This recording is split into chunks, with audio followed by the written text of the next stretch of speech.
I'm Blair Best. Tonight on The Story, we start at one of the two large-scale treatment and recovery centers in Portland. This is Fora Health in Southeast. We hear a lot of talk about the need for more detox beds, and we certainly see the need on the streets. So why is it that there are empty withdrawal management beds here at Fora on a regular basis? We just don't know. I think, so I don't have a good answer to that, why there are open beds. I just know that there are. From what I hear, it's because the way they detox you and then kick you out. I sat down with Fora's chief medical officer to get her take on this seemingly ever-evolving crisis. It's our big story tonight.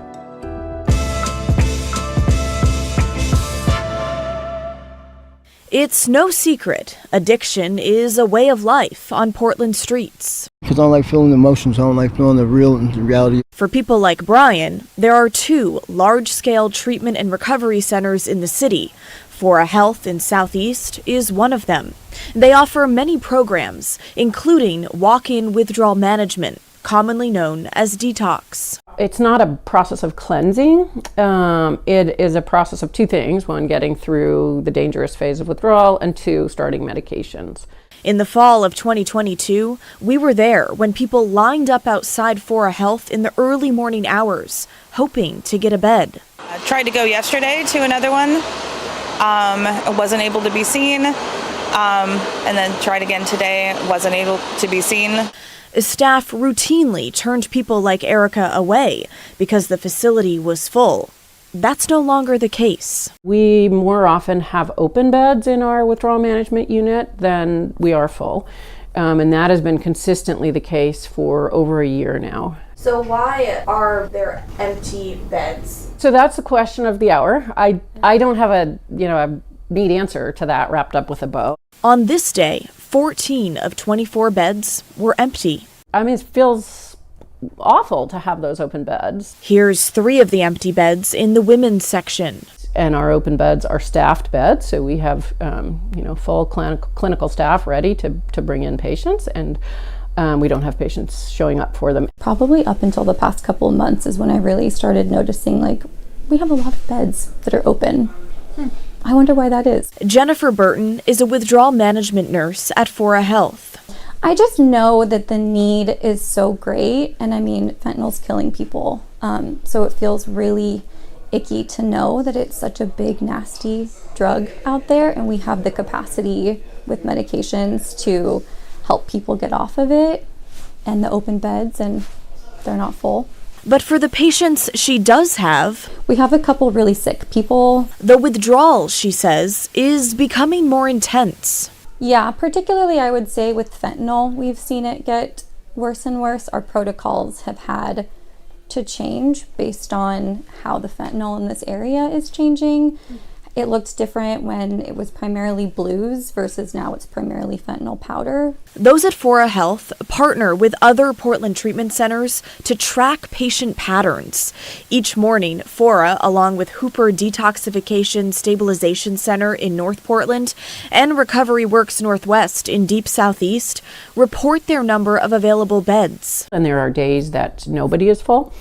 That's not every day, but there are days that happens. This comes as Governor Tina Kotek is backing a bill to spend $90 million to increase the number of treatment beds across the state, including short and long-term care. Simply increasing that number of beds doesn't then give people a next step after withdrawal management. And those next steps are equally important.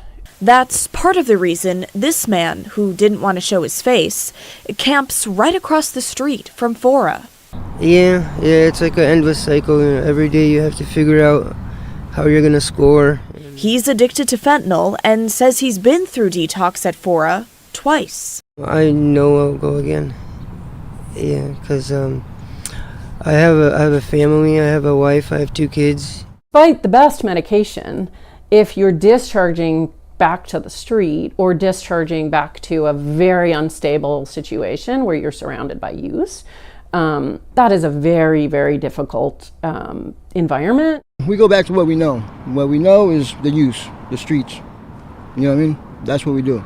So we need housing, we need all levels of supportive housing. Fora Health has plans to turn this plot of land right across the street into recovery housing for roughly 150 people each year. It's set to open December 2026. A lot of the neighbors were skeptical about it. Mary Murphy lives nearby. Oh, I think it's a wonderful idea. It's a really good usage of this land, and it's close to a hospital, and it's close to TriMet services, and I really like the fact that they're giving families a chance to rebuild. I don't think the most important story right now in substance use treatment is getting more people into withdrawal management beds. I really think that it is more supportive housing at all levels of supportive housing. I think that's the bigger story and the more important stories. So as of noon today, Fora Health had 5 withdrawal management beds available. The detox withdrawal management rooms are communal. When I went in there to take these photos, I was honestly surprised by that. I thought they would feel more clinical or even be isolated and shut off rooms, but the beds are in a line right next to one another, and the staff sits behind a glass window watching and monitoring just in case someone needs anything or there's an emergency. It's not exactly what I thought a detox facility would be like. And staff there told me that's what it's like inside Hooper Detox as well. That's the other large-scale facility in Portland. But back to this seemingly impossible question of why are there empty beds when the need is so great? The Chief Medical Officer, Jennifer Hartley, tells me oftentimes people who want treatment go to an emergency room asking for help. Hartley says there's a lack of staff at the emergency rooms to help people get to a center. And oftentimes, people are alone. They would have to travel across town to reach a place like Fora Health. So right there, that barrier could be enough to discourage people from seeking help. And we hear it all the time, but the window of opportunity with addiction is so small. So to help with that, Fora tried a pilot program where on Sundays they opened up admissions from emergency rooms. And they started that in September of 2024. But get this, in all of the Sundays since then, just 4 people were brought in. I don't believe that there's nobody in the city of Portland on Sunday mornings who needs a bed in a withdrawal management facility. But I think we lack a really cohesive system and also staffing in emergency rooms and other settings, support staff, to facilitate those transitions for people who are often very ill and for whom, getting in a cab and going across the city is really hard. Now, Hartley also believes there is another piece to all of this that is missing. And it's not something physical like more beds or even more funding. Kindness and community, to be honest. We're not, in many ways, I think, as a society right now, doing a great job at loving each other and taking care of each other. And I think that is a piece of the narrative that is possibly the most important piece. If we led with that, a lot of the other pieces might fall into place. So what do you think about the empty detox beds? What is going through your mind right now after seeing that story? Let us know. Email the story at kgw.com or call and leave a voicemail, 503-226-5090. Well, to the state of Washington now, where there's a new proposal to raise money for road construction projects. It's an issue that states across the country are grappling with as gas tax revenues shrink. Drew Mickelson shows us why you could soon be paying closer attention to your gas mileage. For more than a decade, the state has been looking at ways to charge drivers for every mile they drive. This new idea, a highway use fee, scraps the pay-by-mile system, instead going to a fee structure based on a car's mileage. People will see it as an annual fee, so it's easy to collect. It's easy to get the information on miles per gallon. The state relies mostly on gas taxes to pay for roads, and as cars get more fuel efficient or fuel free, there's not as much money coming in, putting road projects in jeopardy. Democratic Representative Jake Fye proposed a pay-by-mile system earlier this year, but that raised privacy concerns. Folks didn't like the state knowing how many miles they were driving. So now he's proposing a highway use fee. Anyone with a car that gets less than 25 miles per gallon would be exempt. They pay enough in gas taxes, says the representative. But an owner of a car that gets 26 miles per gallon would pay about $7 a year. And there's a formula that increases. So for a 50 mile per gallon car, like a hybrid owner, they'd pay about $94 a year.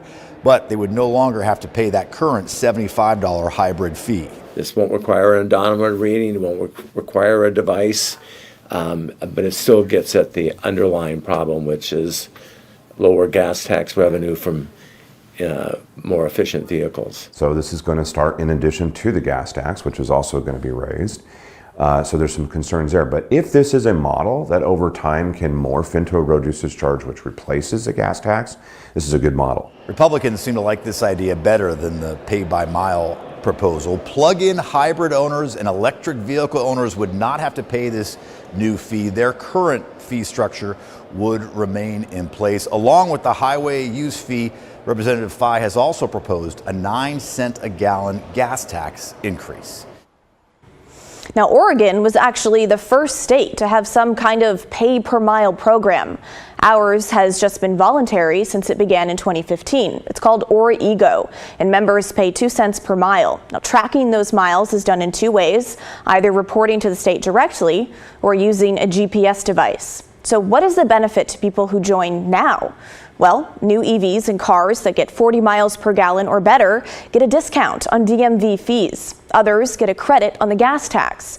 The program has sort of stalled as fewer than 1,000 drivers are enrolled, and the state has not moved to make it mandatory yet. A timeline for requiring it for certain vehicles over the next several years could be part of the big transportation funding package in Salem during this year's session. And we'll keep you posted. Now, while we're on the topic of the legislature in Salem, today, the Senate Bill 1098 passed through the Senate. It now heads to the House. We told you about this bill earlier this month. It bans what Democratic sponsors call discriminatory book bans in school districts across Oregon. It requires people filing complaints about books in schools to be connected to the school, like parents or school employees. And books can't be banned simply for including content related to protected classes like race, sex, and religion. Last year, 127 books were challenged in Oregon schools and libraries. That's the most since the state library began tracking those numbers. Democrats argue the bill will keep book ban discussions up to local educators and parents. But Republicans don't see it that way, saying it strips local parents and school boards of authority. Former teacher and Republican Senator Suzanne Weber blasted today's passage in the Senate, writing, "Instead of tackling real problems, Democrats passed a bill that expands government control and keeps inappropriate books on our school shelves. Our kids deserve better." The bill passed by a vote of 18 to 10. Now it heads to the House. If it passes that chamber, it would head to Governor Tina Kotek's desk, where she would decide whether or not to sign it into law. Well, coming up next on the story, take a look at this catastrophic flooding in southeast Oregon over the weekend. Rapid snowmelt and rain is to blame. So we'll bring in Chief Meteorologist Matt Safino to give us the numbers and also a closer look at the forecast for the week ahead. That's when the story returns.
And tonight on Straight Talk at 7 o'clock, the city of Vancouver is considering a major move that could make it the second largest city in Washington state. The city council is looking at 4 possible scenarios, the largest of which would involve incorporating the entirety of the city's urban growth area, which are designated areas for possible expansion. Stephanie Domerat recently spoke with Vancouver city manager about this. He said it's not just about geographical expansion, but about addressing challenges with delivering public services. We've had this big discussion about law and justice, and the area needs a significant increase in police services. We're geared to provide an urban service model, and you look at it and you look at the density of the people that are there and the call volume. Sheriff's departments are typically built around a rural services model, but one agency or the other needs to be staffed up to be able to cover the 160,000 people that live out there adequately. Stephanie covered a range of topics, including how changes at the federal level are impacting firefighters there locally and the ongoing effort to replace the I-5 bridge. You don't want to miss it, and you can watch it, the full episode, next at 7 o'clock or on your own schedule by heading to our YouTube channel or our free TV app, KGW+. Well, right now, people in Harney County in southeastern Oregon are dealing with a once-in-a-lifetime flood. Look at those photos. Heavy snowfall over the last couple of months, followed by a quick warm-up, has parts of the town of Burns underwater. Yesterday alone, nearly a dozen people had to be rescued from the flooding. Parts of Harney County have some of the highest snowpack in the state, but because of last year's fire season, there's nothing left to catch it as it melts. The vegetation that would normally hold the snowpack up there, the kind of melt at measured levels through the summer, it doesn't exist anymore, so it's all kind of black ground. About 200,000 acres burned last summer from both the Telephone and Falls fires. Right now, the Army Corps of Engineers are filling up sandbags to help stop some of the flooding. And Governor Tina Kotek declared a state of emergency to free up available resources. Okay, so Chief Meteorologist Matt Zaffino is joining us. Matt, give us an idea of the rain and snow melt that area has seen over the last few days. Yeah, it's been pretty impressive. Keep in mind, snowpack in Oregon usually peaks on April 1st, of course, which is tomorrow. So we expect to have deep snow this time of the year, and they have the highest snowpack in the state by percent of average. In terms of the absolute amount of snow we have, it's higher in the Cascades, just to be clear on that. So there is a flood warning up for the Sylvies River right around Burns, and this has had a pretty wide impact. It closed parts of Highway 20 over the weekend here because of the flood waters covering that state highway. But look at this. This is impressive. In February, and this is just for Burns, keep in mind this is high desert, about 4,000 feet. Their averages aren't that high over here, but still 311% of average in the month of February. Now it's been a little bit below average in the month of March, but that doesn't just go away once February ends. And of course, that's reflected in the snowpack and the surrounding mountain ranges in the area as well. And in the valleys too, because again, it's at 4,000 feet, so they get snow down the valley as well. This isn't the only place that's seeing flooding in southeast Oregon. We'll move over to Malheur County. There's a flood warning out for the Malheur River downstream from Vail towards Ontario. And this is also impressive. Now, this flood warning ends tomorrow morning as the water should recede because of the cooler temperatures. But look at this. This compares to the flood stage they had back in February of 1951, Blair. So that's 74 years ago, gosh. right? Yeah. It's a big, big deal. So again, flooding an issue here because of all of the rain that they've had and the mountain snow and the very, very warm temperatures that they have. In fact, if you look at Burns last week, their high temperatures were all between 56 and as high as 75. Again, I'll refer back to that elevation they have of 4,000 feet.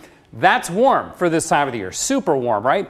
The average in late March is in the low 50s, so they were running at times more than 20 degrees above average with their temperatures with the warm weather we had last week. Now this week, we have cooler weather. That's going to slow the snow melt. That's going to slow the runoff, hopefully give all of the rivers and the farm fields and all the rangeland out there a time to kind of breathe and let the waters recede a bit. So this is good that we've cooled off this week, but it is going to warm up again as we go into the weekend. And if we take a longer look out through April and, well, through the month of April, which of course starts tomorrow, there's really no strong signal for either much above average temperatures or much below average temperatures. So really, it could go either way. This doesn't mean that it's going to be around average. We could end up being warmer than average or colder than average. There's just no strong climatic signal that it's going to go either way. And you see that through really the northern tier of states here, but it includes all of the Northwest. So that's as far as temperatures go.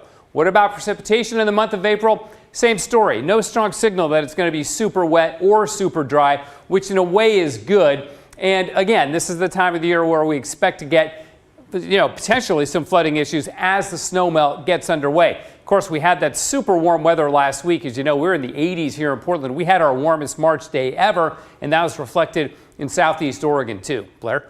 All right, Matt. So the white there, that just means we don't really know. We could get more. That's exactly right. Okay. It says equal chances. And again, this is different from a weather forecast. This is more of a climate forecast. So the tools that we use to do this are a little bit different. And what it's telling us is like, hey, we really can't give you a good idea that it's, going to be above average or below average, which is why the Climate Center just says, hey, equal chances that it's going to be above average or below average. Could end up around average. We just don't have a strong signal. That'll go either way. I can tell you, though, that over the next couple of days, it'll stay cool. Then we get that weekend warm up, but that should be brief and not as strong as what we had last week. So that's good that we won't get an extended period of really hot weather that would bring all that snow down too soon and, too much all at once. Okay. Thanks so much, Matt. Appreciate it. Well, coming up next on the story, the city of Grants Pass in southern Oregon made headlines for its case that went all the way to the U.S. Supreme Court regarding homelessness. But now the city has been blocked from enforcing its own camping ban. We'll explain when the story returns.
Well, today is the last day of the KGW Great Food Drive, and we're aiming to finish the month strong. So far, we've collected enough donations to provide just over 1 million meals for our community.